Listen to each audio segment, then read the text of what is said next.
Hello guys, welcome to my YouTube channel Komala Azmi Vlog. কি খবৰ আপোনালোকৰ নিশ্চয় ভাল আমি ভালে আছো আপোনালোকৰ আশীৰ্বাদত। আজি এটা ৰেচিপি ভিডিও লৈছো। কি ৰেচিপি বনাম কেনেকৈ বনাম আৰু কি পদ্ধতিত বনাম দেৰি নকৰি ৰেচিপিটোৰ মাজলৈ লৈ যাও আপোনালোকক। ইয়া আপোনালোকৰ মাজলৈ লৈছো। ইয়া 1.5 কিলো ওজনৰ এটা মুৰ্গী ব্ৰইলাৰ হয়। আজি ব্ৰইলাৰৰ মাংস বনাম। চাই দেখক ভিডিওটো সম্পূৰ্ণভাৱে স্ক্ৰিপ্ট নকৰাকৈ। প্ৰথমতে ইয়া ব্ৰইলাৰটো মই বাছি লওঁ। হে গাইজ, আজি এটা মাংসৰ ৰেচিপি লৈছোঁ আপোনালোকৰ মাজলৈ। এয়া চাওকচোন, চিকেনেৰে সৈতে আজি মাংস বনাম। ডাঙৰ পিঁয়াজ এটা কাটি লৈছোঁ। চাই থাকিব ভিডিঅ'টো সম্পূৰ্ণভাৱে আৰু স্কিপ নকৰাকৈ। ইয়াত কি দিম, কি ধৰণৰ কেনেকৈ বনাম আৰু কি কি ইনগ্ৰিডিয়েণ্টছ দিম সম্পূৰ্ণ ভিডিঅ' আহি আছে, আপোনালোকে চাব। আজি এটা মাংসৰ ৰেচিপি লৈছোঁ আপোনালোকৰ মাজলৈ। এয়া চাওক মাংস। এয়া মুৰ্গীৰ মাংস লৈছোঁ মই 500 গ্ৰাম চালেৰে সৈতে। তাৰপিছত ডাঙৰ পিঁয়াজ দুটা এনেদৰে কাটি লৈছোঁ। চাই থাকক ভিডিঅ'টো সম্পূৰ্ণভাৱে আৰু স্ক্ৰিপ্ট নকৰক। অলৰেডি মই কেৰাহীত তেল গৰম হ'বলৈ দিছোঁ। তেলখিনি ধুনীয়াকৈ গৰম হৈছে। ইয়াতে এতিয়া পিঁয়াজখিনি দি দিম।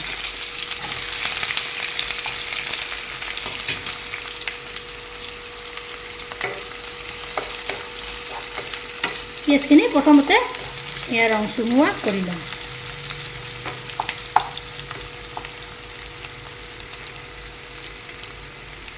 দেখিছেনে পিঁয়াজখিনি কি ধুনীয়াকৈ ৰং চুমুৱা হৈছে।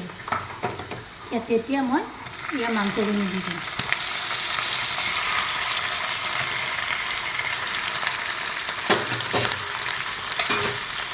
ইয়াতে দিম এতিয়া নিমখ এচামুচ, তাৰপিছত দিছোঁ হালধি গুড়ি চামুচ, তাৰপিছত এয়া দিছোঁ জিৰাৰ গুড়ি এচামুচ, তাৰপিছত এয়া ধনিয়াৰ গুড়ি এচামুচ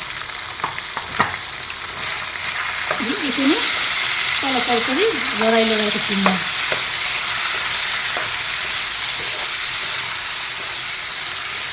সহজ পদ্ধতি হয় এই মাংসৰ তৰকাৰীটো।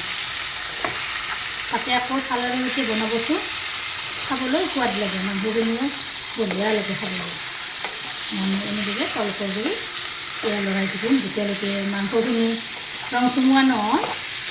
ভাজিয়ে থাকিম যেতিয়ালৈকে একদম লাল হৈ নাযায়। এতিয়া মই এয়া ঢাকনিখন লগাই থৈ দিম। এয়া মই কিছু সময় যোৱাৰ পিছত ঢাকনিখন এয়া গুচাই দি দিলোঁ। দেখিছেনে মাংসৰ পৰা এয়া পানীবিলাক ওলাব ষ্টাৰ্ট হৈছে। চাওক দেখিছেনে, ওচৰৰ পৰা দেখুৱাই দি দিছোঁ।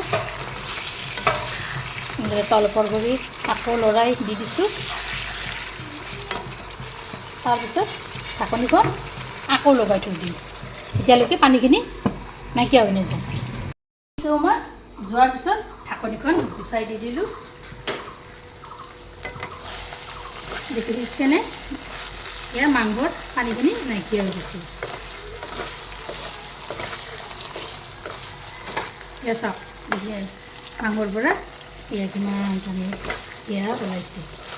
এই মাংসৰ তৰকাৰীবিধ কম জুইতে বনাব লাগে। ইয়াত আৰু এক্সট্ৰাকৈ পানী দিব নালাগে। মই আৰু 10-15 মিনিটমান সময় এনেদৰে কম জুইতে ৰাখি থৈ দিম মাংসখিনি। এয়া ঢাকনিখন পুনৰ লগাই থৈ দিলোঁ। এয়া মই 10-15 মিনিটমান পিছত ঢাকনিখন গুচাই দি দিলোঁ। দেখিছেনে মাংসখিনি কি ধুনীয়াকৈ ৰং চুমুৱা হৈছে।